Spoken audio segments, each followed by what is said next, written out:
do verso de número 6. Atos, capítulo 16. E os irmãos vão acompanhar a leitura a partir do verso de número 6. E nós vamos fazer a leitura até o final do verso 26. Atos 16, a partir do verso 6.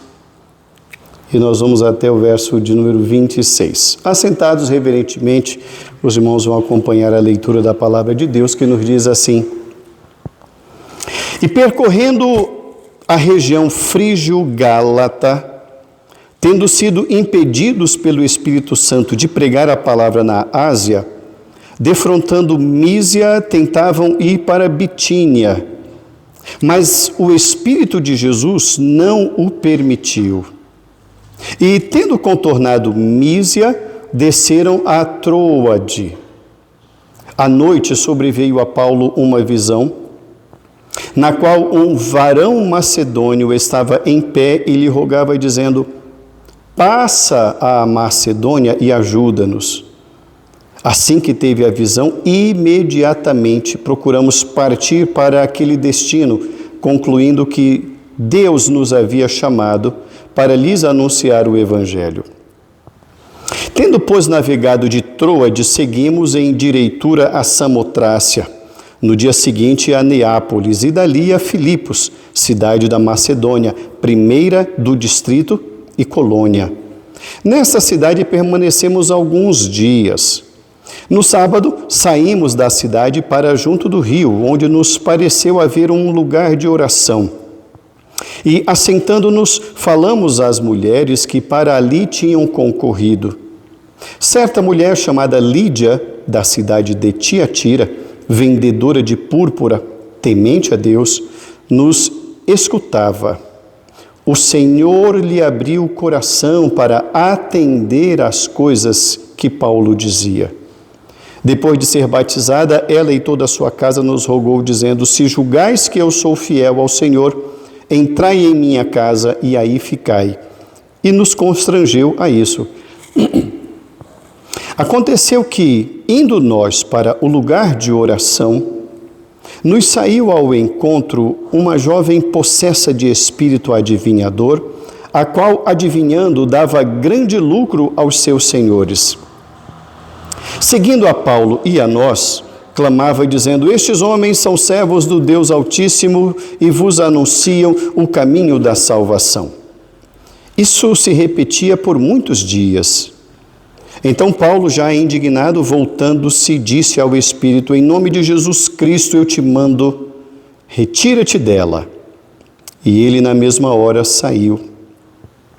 Vendo os seus senhores que se lhes desfizera a esperança do lucro, agarrando em Paulo e Silas, os arrastaram para a praça à presença das autoridades e, levando-os aos pretores, disseram: Estes homens, sendo judeus, perturbam a nossa cidade, propagando costumes que não podemos receber nem praticar porque somos romanos. Levantou-se a multidão unida contra eles e os pretores, rasgando-lhes as vestes, mandaram açoitá-los com varas.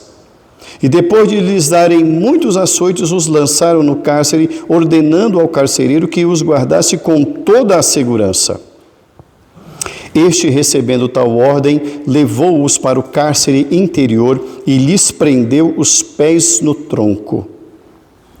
Por volta da meia-noite, Paulo e Silas oravam e cantavam louvores a Deus, e os demais companheiros de prisão escutavam.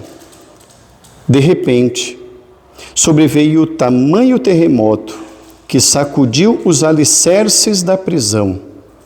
Abriram-se todas as portas e soltaram-se as cadeias de todos. Que Deus nos abençoe, irmãos, em nome de Jesus. Amém. Nessa manhã, irmãos, último domingo do mês de agosto, nós queremos dar continuidade à nossa série de estudos e sermões sobre o livro de Atos. Hoje é o 19º sermão o 19º estudo sobre esse livro histórico do Novo Testamento. O tema da nossa reflexão nesta manhã, irmãos, é o Senhor de tudo e de todos. O Senhor de tudo e de todos. A história, irmãos, é uma história muito bonita e ela tem muitas histórias dentro dela. Essa história aqui nos fala, irmãos, e nos narra o início da igreja na cidade de Filipos. Esse texto que nós acabamos de ler, irmãos, é a certidão de nascimento da igreja evangélica lá na cidade de Filipos. Pois bem, a cidade de Filipos tem esse nome por conta do rei da Macedônia, Filipe II. Filipe II era o pai de Alexandre o Grande. Certamente os irmãos devem se recordar dele lá dos tempos de banco escolar na história. Os irmãos já devem ter ouvido falar de Alexandre o Grande ou Alexandre Magno. Pois bem, esse Alexandre Grande é filho de Filipe II. Filipe II, rei da Macedônia, ao estabelecer essa cidade, deu o seu próprio nome a essa cidade. Essa cidade aqui, irmãos, é a primeira cidade a receber o Evangelho na Europa. E a primeira pessoa convertida na Europa é Lídia. E nós vamos tratar um pouquinho dessa história. Bom, o contexto dessa história, os irmãos que estão acompanhando a série de mensagens devem se recordar. É o início da segunda viagem missionária de Paulo e ele está, então, juntamente com Barnabé, seu companheiro de viagem. Certamente Timóteo também está nessa viagem, embora o seu nome não apareça, mas é provável que eles tenham estado com eles também. E Lucas está narrando essa história, Lucas também está presente. Então, entendem os estudiosos, irmãos, que essa comitiva é formada por 4 pessoas: Paulo, Barnabé, Timóteo e Lucas, que é quem registra, ele é o autor, ele é o narrador de todos esses fatos que estão narrados no livro de Atos. Quando eles chegam, então, irmãos, saindo da cidade, iniciando a sua viagem, eles têm o objetivo de pregar o Evangelho lá no norte da Europa, bem lá no norte mesmo. A ideia deles, irmãos, é chegar perto do Mar Negro, lá no norte da Europa. Mas nos diz o texto bíblico, irmãos, no verso de número 6, que o Espírito Santo não permitiu. Interessante isso. Depois eles querem descer um pouquinho, eles vão para uma outra região, nos diz o texto, na região de Mísia. Essa região de Mísia, irmãos, é um pouquinho mais a oeste. E nos diz o verso de número 7, irmãos, que o Espírito de Cristo não permitiu. Aparentemente isso é estranho. Como que o Espírito Santo e o Espírito de Cristo não permitem que o Evangelho seja pregado? Mas nós vamos tratar disso daqui a pouco. Pois bem, então eles voltam para a cidade de Troade. A cidade de Troade é uma cidade portuária. Quando eles chegam lá, eles estão dormindo. Naquela noite, Paulo tem uma visão. E nessa visão que ele tem, ele avista um homem, nos diz o texto, um varão, no verso de número 9. Um varão que estava em pé. Varão é um homem adulto. E esse homem diz assim para ele: vem para a Macedônia, passa a Macedônia e ajuda-nos. Por que a expressão passa a Macedônia? É que Troade fica distante da Macedônia. Para ir de Troade à Macedônia, eles têm que atravessar o mar Egeu. Então, passa a Macedônia, vem para cá e nos ajuda. E nos diz o texto aqui, irmãos, no verso de número 10, que essa foi a compreensão do grupo, que havia um objetivo na Macedônia da parte de Deus. Então eles viajam para lá. Quando eles chegam lá, eles vão procurar um lugar de oração, e esse lugar de oração é à beira de um rio. Significa dizer que lá não havia sinagoga. A sinagoga só poderia ser fundada com pelo menos 10 homens. E não havia 10 homens, então era permitido fazer reuniões em lugares. No caso, geralmente a indicação era para se reunirem próximo a um rio. Então havia um grupo ali, eles fizeram uma pesquisa e entenderam que ali naquele rio era um lugar onde as mulheres estavam se reunindo para orar. Eles vão até lá. E quando eles estão pregando, nos diz o texto que havia uma mulher chamada Lídia. Lídia, ela vende um produto comercial muito caro. Nos diz o texto que ela vendia púrpura, um objeto muito caro, mas muito caro mesmo. E nos diz o texto que ela estava ouvindo, nos diz o verso de número 14. Ela estava ouvindo tudo aquilo, a pregação do Evangelho. E uma coisa muito linda que nos diz o texto ainda no verso 14 é que, enquanto ela estava ouvindo a pregação do Evangelho, o Senhor lhe abriu o coração para crer. Ela crê em Jesus a partir da pregação do Evangelho e logo em seguida ela é batizada. Ela fica algum tempo ali e convida aquele grupo para ficar na casa dela. Depois daquilo, alguns dias depois, eles continuam na cidade de Filipos pregando o Evangelho e aí surge uma outra história, um outro episódio. Havia uma mulher possessa de um espírito adivinhador. E por onde o grupo ia, ela ia dizendo, gente, esses homens aqui estão pregando o Evangelho, esse grupo está pregando o Evangelho. E isso durou alguns dias. Até o dia em que Paulo falou, basta, chega. Esse espírito adivinhador não vai mais dar lucro para o seu dono. E ele repreende e expele aquele demônio, e aquele espírito adivinhador sai daquela mulher. Então a mulher não adivinha mais nada. Então o homem viu que perdeu lucro com aquela mulher, então torna a fazer uma acusação terrível contra Paulo e contra Silas.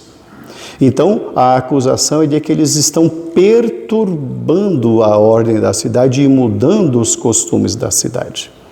Resultado disso é que eles são levados então para a prisão da cidade.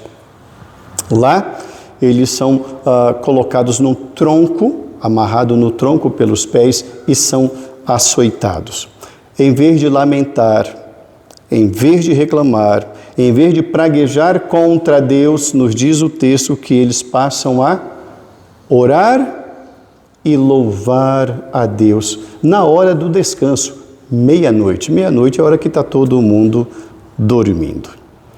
Essa é a história, irmãos, que nós vamos abordar na nossa manhã de hoje. Por isso o tema, Senhor de tudo e de todos. Como que nós percebemos, irmãos, que Deus é Senhor de tudo e de todos? A primeira lição que nós observamos nesse texto, irmãos, Ele é Senhor de tudo e de todos, porque é Ele quem direciona a marcha da igreja.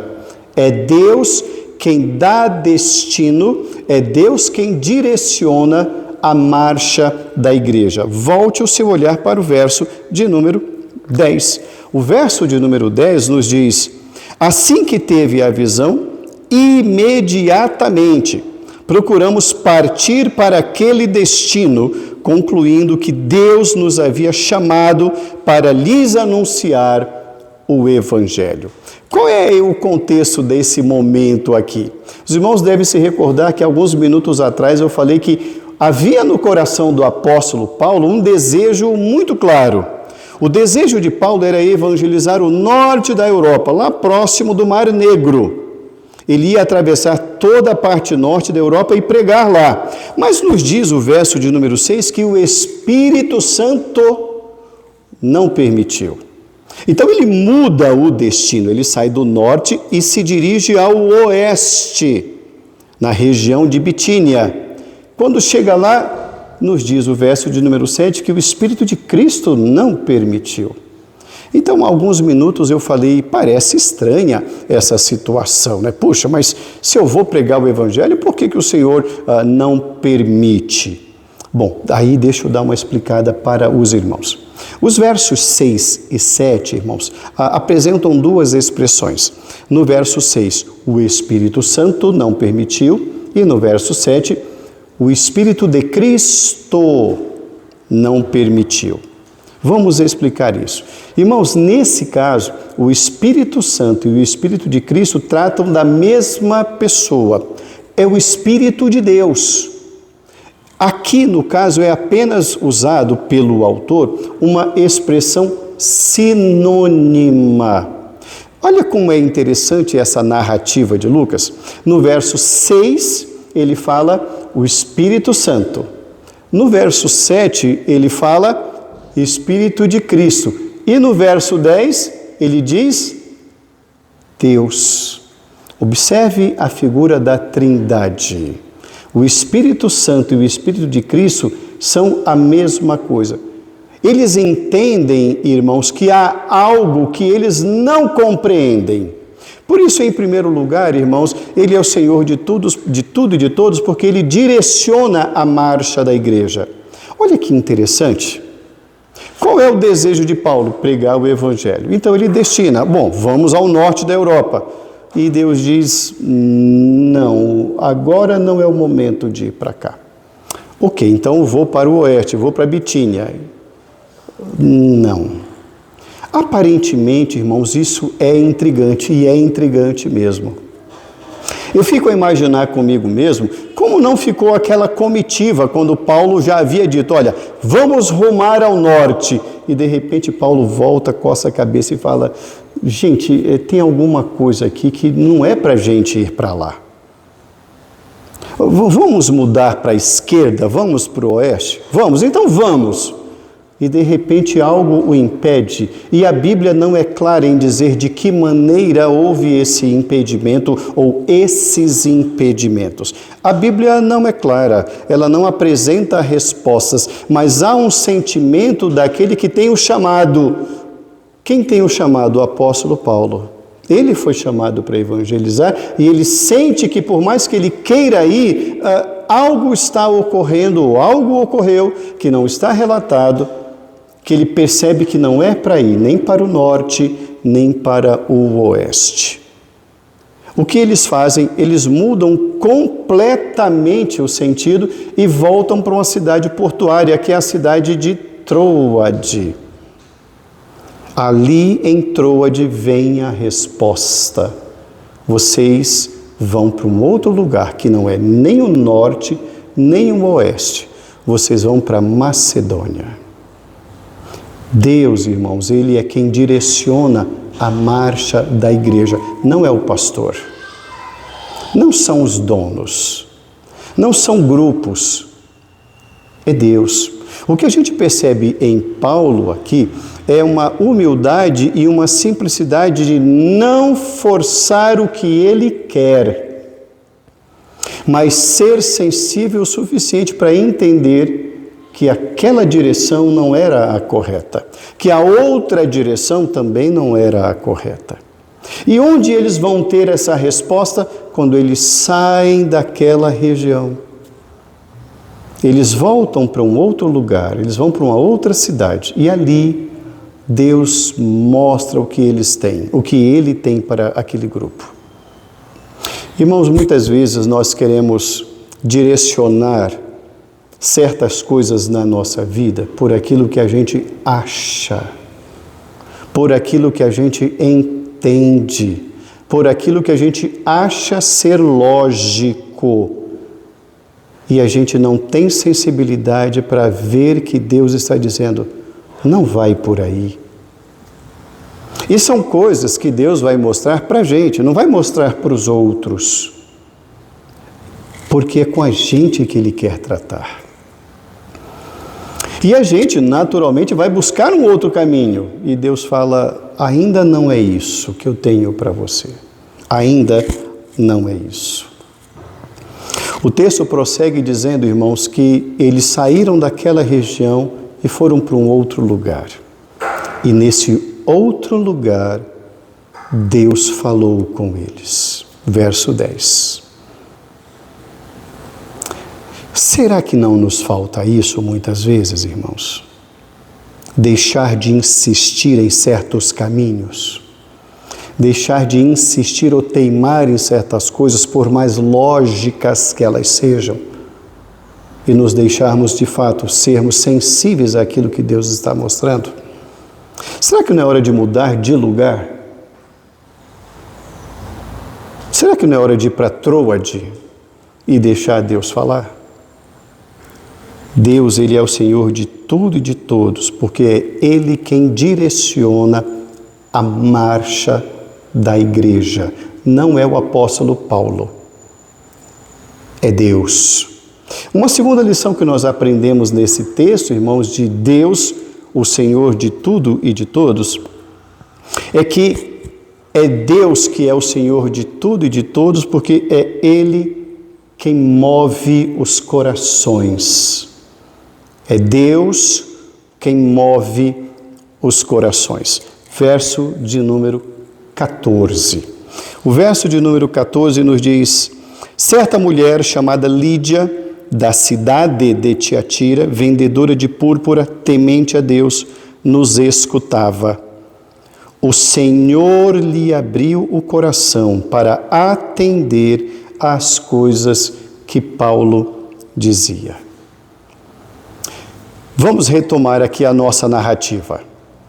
Qual era o propósito de Paulo inicialmente? Ir para o norte. Depois, ir para o oeste. E Deus falou, não é para o norte, nem é para o oeste. Vocês vão para Macedônia. E Deus fala isso a Paulo no meio de uma visão, que é aquele homem, um ancião que aparece e diz, venha para a Macedônia. Então eles entendem, nos diz o texto, de verso número 10 e 11, que eles entenderam que o lugar era para ir para lá. Quando eles chegam lá, então, na cidade de Filipos, eles vão fazer uma sondagem no lugar. E repito, qual era a prática de Paulo? Os irmãos já estão habituados a isso. Paulo sempre procurava pregar o evangelho na sinagoga, para os judeus. Em Filipos não havia sinagoga, porque para ter sinagoga tinha que ter 10 homens, não havia 10 judeus ali para fundar uma sinagoga. Então a lei permitia que houvesse um lugar de oração, não a construção de uma sinagoga. E a orientação é para que isso ocorresse próximo a um rio. Então eles conhecem a lei, vão andar pelos rios. Chegando lá eles percebem um grupo ali. E eles começam a pregar, eles começam a ensinar, eles se direcionam àquele grupo e começam a falar sobre as grandezas do amor e da graça de Jesus Cristo. E o verso número 10 nos diz que no meio daquele grupo havia uma mulher. E essa mulher era uma mulher importante, uma negociante, uma empresária, ela era uma vendedora. E nos diz o texto que Deus abriu o seu coração para ouvir a palavra de Deus. Olha que interessante isso. Isso que Lucas está narrando, irmãos, também é fruto de tudo aquilo que eles mesmos entenderam, porque quem abriu o coração deles para perceberem que não era para ir para o norte nem para o oeste foi esse mesmo Deus. Foi esse mesmo Deus que mostrou a eles uma visão que eles deveriam viajar à Macedônia, e é esse mesmo Deus quem moveu o coração de Lídia para entender e para compreenderem o que o Evangelho de Jesus Cristo estava dizendo, a mensagem que Paulo estava anunciando naquele momento. Irmãos, o homem precisa da graça de Deus para crer no Evangelho. Quem abre o coração para receber a palavra é Deus. Deus, Ele é o Senhor de tudo e de todos. Ele abriu o coração, Ele abriu o entendimento. Essa obra de Deus, irmãos, tem por objetivo revelar ao homem a grandeza do seu amor. Pessoas de corações fechados apenas ouvem o Evangelho, mas o Evangelho não entra no coração, não muda. É apenas uma história a mais que a pessoa conhece. É apenas, como se diz, entra no ouvido e sai pelo outro. Não produz fruto. Mas quando Deus age abrindo o coração, há compreensão, fé, salvação, mudança de vida. Deus é o Senhor de tudo e de todos, porque é Ele quem abre os corações. A palavra de Deus nos diz assim, irmãos: se hoje ouvirdes a sua voz, não endureçais o vosso coração. Quando a palavra de Deus é pregada, irmãos, nós devemos abrir o nosso entendimento e permitir que Deus abra o nosso coração. Nós não devemos ser resistentes àquilo que Deus fala. Porque quando Deus move os corações, toda a transformação acontece. A vida de Lídia é completamente mudada. O texto nos diz, irmãos, logo no verso seguinte, verso de número 15, que crendo ela foi batizada. É uma nova vida, é uma nova criatura.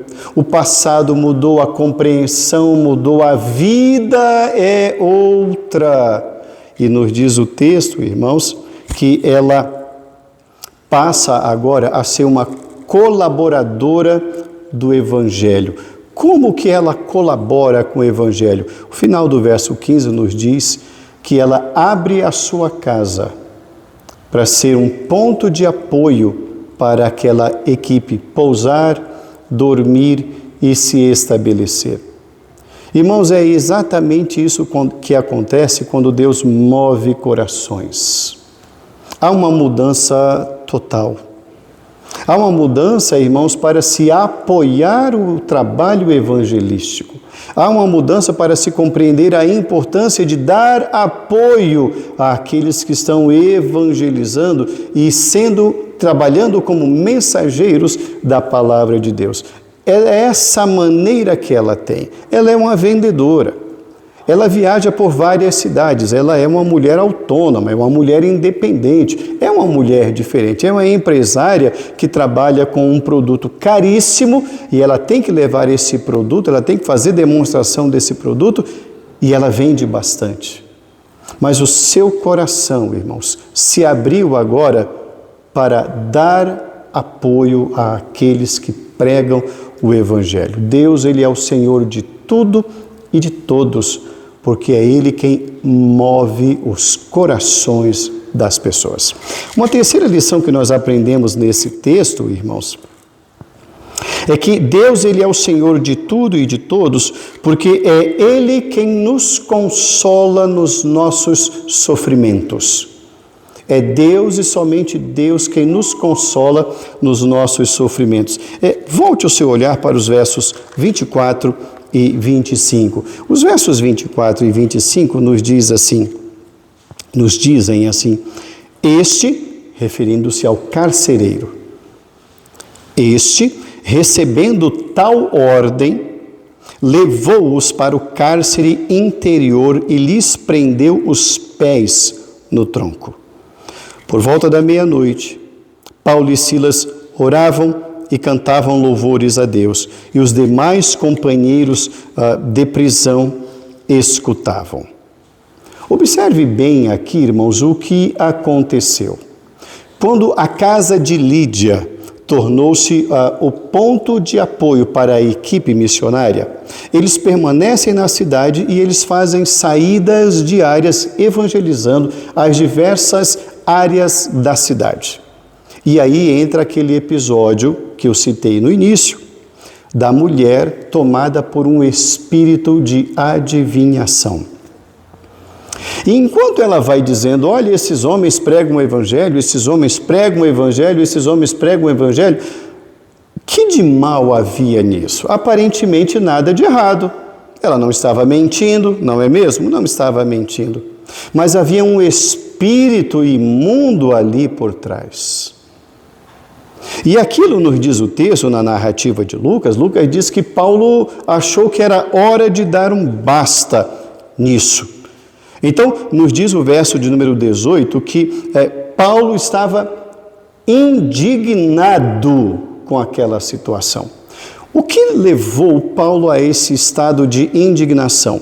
Ela estar falando que eles eram evangelistas, que eles estavam pregando o evangelho? Não. O que levou Paulo a um estado de indignação é o estado de exploração daquela pessoa. Aquela pessoa estava sendo explorada por um senhor que estava dando lucro para ele. E aquela mulher mesmo, nada. Então, esse estado de indignação chegou ao ponto que Paulo falou: basta, chega. Então, há uma ação espiritual, uma intervenção para se dar a cabo, para se acabar com esse estado de exploração espiritual. Quando aquela mulher é liberta, então existe a denúncia e aí os pretores, os donos da cidade, as autoridades romanas, dão ordem ao carcereiro para que Paulo e Silas sejam levados presos e açoitados. Então as roupas deles são retiradas e eles são açoitados e levados presos. Qual seria, irmãos, na lógica nossa, qual seria o sentimento que deveria invadir o coração dessa dupla, Paulo e Silas? Sentimento de indignação, não é mesmo? Puxa, estamos aqui pregando o Evangelho, estamos aqui sendo fiéis a Deus, estamos aqui viajando, passando dificuldades, e por estarmos pregando o Evangelho, nós vamos ser presos, açoitados e humilhados? Puxa, mas que Deus é esse? Isso é muita injustiça da parte de Deus? Eles poderiam pensar isso, mas não é nada disso que acontece.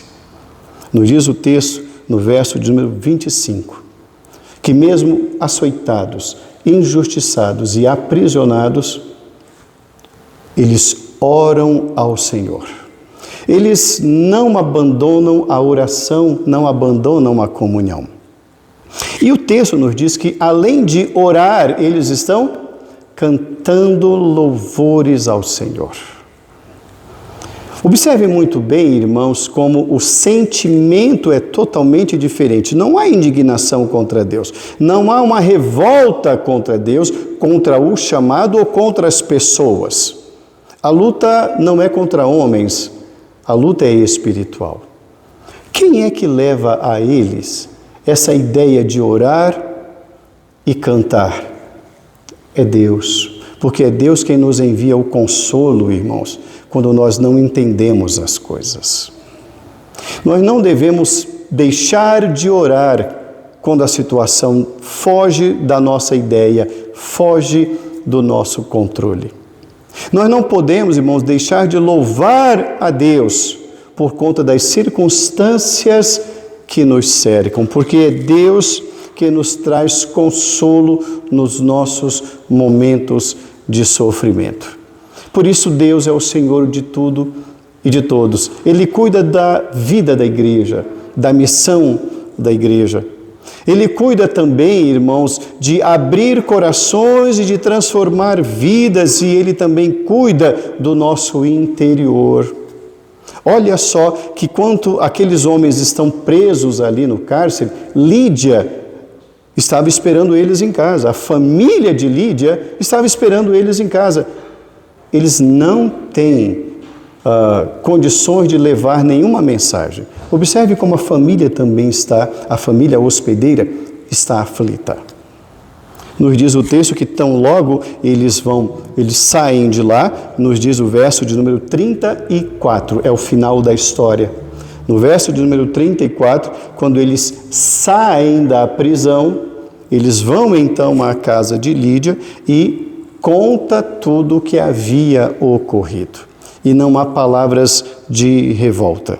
Observem muito bem no verso 34 que ele diz assim: levando-os para a sua própria casa, lhes pôs a mesa e com todos os seus manifestava grande alegria por terem crido em Deus.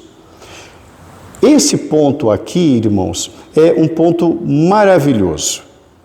O próprio carcereiro é conduzido a Cristo pelo testemunho de fé e de oração de Paulo e Silas. Irmãos, o conforto que Deus nos dá nas aflições alcança outras pessoas. Por isso que Deus, Ele é o Senhor de tudo e de todos. Há propósitos de Deus, irmãos, em todas as coisas. Concluindo a nossa reflexão nesta manhã. Deus, Ele é o Senhor de tudo e de todos, irmãos, porque nós não sabemos das coisas. Nós não sabemos do amanhã. Quem direciona a nossa vida, quem direciona o nosso amanhã, quem direciona os nossos passos, quem tem planos para as nossas vidas, é Deus. É Ele quem diz, este não é o momento, essa não é a direção. É Ele quem diz, este é o momento, este é o lugar. É Ele quem move os corações, não apenas para que nós ouçamos a sua palavra ou relatos dele, mas é Ele quem move os corações para que nós creiamos nele. Ele conhece a nossa dor. Ele sabe em que prisões nós nos encontramos. Paulo e Silas estavam numa prisão física. Se os irmãos depois buscarem na internet, os irmãos vão ver imagens dessa prisão. Eles estavam, irmãos, presos pelos pés, com uma tranca de madeira nos pés. Eles não podiam sair dali.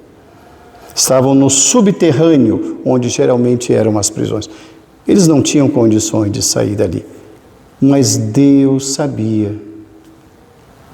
Talvez hoje, irmãos, nós não estejamos presos a uma prisão física. Talvez, diferentemente de Paulo e Silas, que não podiam sair, andar, caminhar e ter liberdade, nós tenhamos liberdade de ir e vir, de tomar decisões. E mesmo assim estamos presos a alguma situação que nos tira a liberdade. Presos ao medo. O medo pode ser uma prisão, um problema, uma preocupação. Somos reféns da ansiedade, reféns da vergonha, reféns do passado, reféns de uma ameaça. Podemos ser reféns de várias coisas e isso torna-se para nós uma prisão, uma verdadeira prisão. Quem vai nos levar consolo e trazer libertação é esse Deus, e somente Deus é quem pode dar esse livramento. Esse nosso testemunho, irmãos, vai alcançar outras vidas. Enquanto eles estão ali orando e cantando, nos diz o verso de número 26, que há ali um grande terremoto. Aquele terremoto abala as estruturas da prisão, as portas caem. Quem estava dormindo ali? O carcereiro. O carcereiro, então, ele sai desesperado. E quando percebe que as portas estão abertas, ele pensa, todos os fugitivos, todos os prisioneiros fugiram. Acabou a minha vida. Nos diz o texto que ele pega a espada para se matar. E Paulo e Silas dizem, não, nós estamos todos aqui. E ali ele percebe que há algo maior acontecendo. A pergunta dele, irmãos, está lá no verso de número 30. Que faço para ser salvo? Porque eu estou diante de algo novo, eu estou diante de algo absolutamente novo. O que eu faço para ser salvo? A resposta está no verso de número 31. Creia no Senhor Jesus Cristo e serás salvo, tu e a tua casa.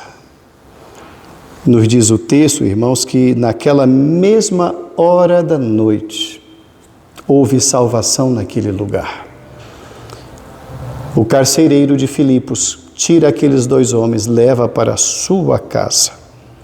E é ele mesmo quem vai cuidar da asepsia daqueles dois homens. É ele quem vai cuidar dos vergões, das feridas. Porque ele foi cuidado espiritualmente, ele vai cuidar materialmente. E nos diz o texto que logo em seguida, no verso 33, ele e toda a sua família, todos foram batizados. uma nova vida está ali nascendo naquela madrugada fria. Irmãos, Deus e somente Deus, Ele é o Senhor de tudo e de todos. Veja quantas histórias ocorreram ali na cidade de Filipos. A igreja nasceu assim, no meio da perseguição. A igreja nasceu assim no meio desse grande testemunho. Observem agora como fica mais claro entender, porque Deus não os direcionou para o norte da Europa, nem para o oeste, porque Deus tinha planos em Filipos. Sabe quem conhece quais são os planos de Deus para nós? Somente Ele. Porque Ele é Senhor de tudo e de todos. É Ele quem dirige os nossos passos, e somente Ele. Compete a nós, irmãos, nesta manhã, ao ouvir essa história bíblica, deixarmos que de fato Deus abra os nossos corações. Que não sejamos resistentes àquilo que Ele já está nos mostrando que não é o caminho. E Ele mostra, e nós sabemos perceber. A gente sabe. Não teimemos. Que nós, irmãos, não insistamos no caminho errado. Como Paulo estava insistindo, querendo ir para o norte ou depois para o oeste. Que paremos, que saiamos de onde estamos, que achemos nesta manhã a nossa Troade, a cidade onde Deus vai nos falar, onde Deus vai nos mostrar o que de fato Ele tem para nós e como Ele vai nos usar. Que Deus abra o nosso coração nessa manhã. Que Deus abra o nosso entendimento nessa manhã. Que Ele mude vidas nesta manhã. E que o nosso testemunho, irmãos, seja um testemunho firme, apesar da não compreensão das coisas. Apesar dos sofrimentos e das injustiças que venhamos a sofrer, que não abandonemos a oração, que não deixemos de cantar ao Senhor, mesmo quando não entendemos as coisas, porque o nosso testemunho será usado por Deus para alcançar outras vidas. Que Deus, irmãos, nos dê essa força. Que Deus, irmãos, nos dê essa graça. Que Deus quebrante os nossos corações, para que creiamos que precisamos crer em Cristo. A salvação, irmãos, é isso, é crer em Jesus Cristo. Não há outro caminho. Ele é caminho, verdade e vida. Deus, o Senhor de tudo e de todos. Que Deus nos abençoe em nome de Jesus. Amém.